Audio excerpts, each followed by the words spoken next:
What's up guys? For today's video, I will show you how to handle purifiers for beginners. First, make sure you know the function of a purifier on board the ship. I suggest reading the manual available on board and familiarizing yourself with the piping system and valves, including where the fuel comes from and goes to.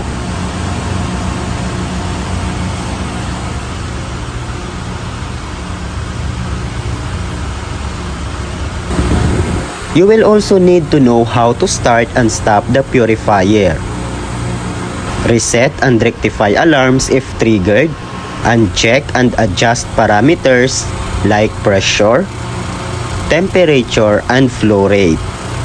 For pressure, you will need to regulate the back pressure adjustment valve located at the outlet line of the purifier going to the fuel oil service tank. Slowly close the valve to increase the pressure and gradually open it to decrease pressure. Maintain the pressure around 0.12 to 0.15 MPa.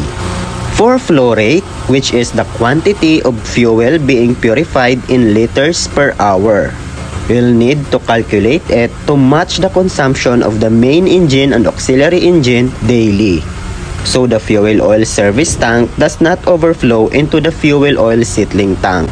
There are 3 ways to adjust the flow rate.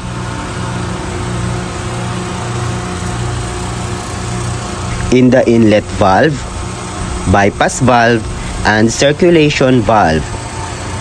If you've adjusted it and there's no flow rate reading, your duplex filter might be dirty.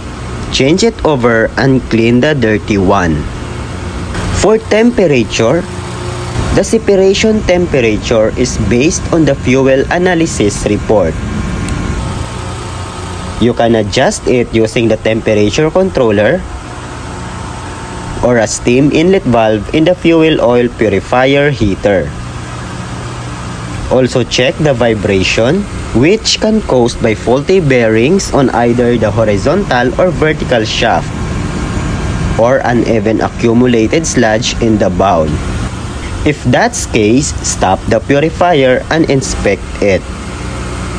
Check for oil discharge in the sludge inspection hole.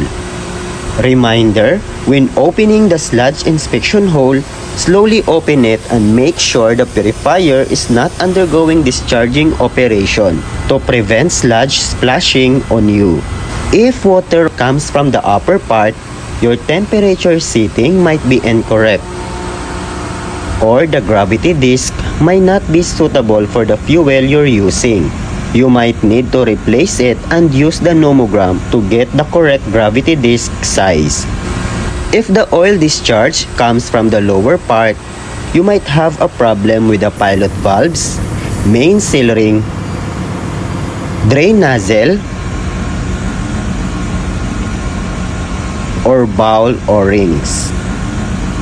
That's all guys. Thank you for watching.